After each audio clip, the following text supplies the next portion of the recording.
The provincial NDP sounding the alarm over a practice they say is displacing Toronto tenants in the middle of a housing crisis. Demovictions. That happens when rental buildings are demolished and redeveloped into new apartments or condos, and the tenants are temporarily evicted. Karen Ciolin is outside of a building near Bay and Bloor Streets. That building is facing demoviction, and you're hearing from residents today, Karen. What are they saying to you? Melissa, tenants are, of course, feeling really uneasy about their future and their prospects for housing when they are given their eventual eviction notices. Now, No Demovictions is a group that represents about 15 buildings across the city that have been approved by City Council for demolition, for the redevelopment into newer apartments or condos. These are units that tenants really worry they will not be able to afford once that redevelopment is complete. So I'm at 25 St. Mary's Street. As you mentioned, it's a building near Bay and Bloor Streets that's facing demolition to make way for a massive twin tower condo redevelopment.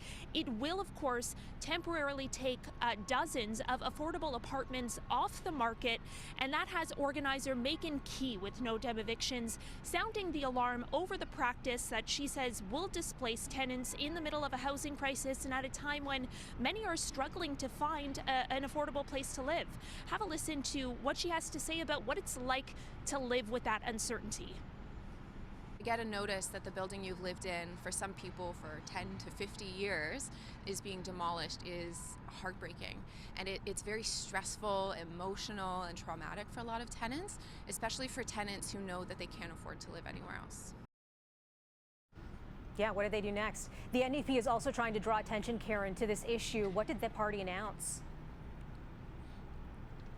So NDP housing critic Jessica Bell has really been an ally to tenants, and she was here today to announce that she will be tabling a motion later today at Queen's Park calling for a provincial moratorium on the practice of demovictions. And what that means is that she's calling on the Ford government to pause the practice to give them time to study its actual impact across the city, its impact on rentals in the city, and of course the impact on the lives of tenants. Here's what she had to say about the motion that will be tabled.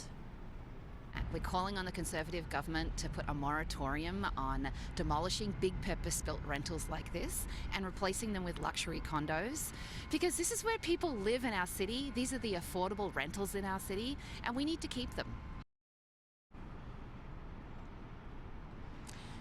So while she is tabling that motion today, it is of course likely not to pass given the Conservative majority over at Queen's Park. However, Bell tells me she is optimistic given the recent the recent decisions and reversals by the Ford government. Melissa.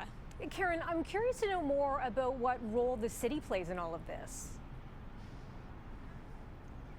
Yeah, so the city actually plays a limited role in these redevelopments. So basically, under city rules, tenants would have the right to return to their unit at comparable prices once the redevelopment is complete. And while on the surface that seems like a good deal, Bell and the others here today are calling on the city for to ensure fair compensation for tenants across the city facing demoviction during the entire period of construction. And so right now, the compensation that tenants receive really varies from building to building. It really depends on what they were able to secure individually with the developer.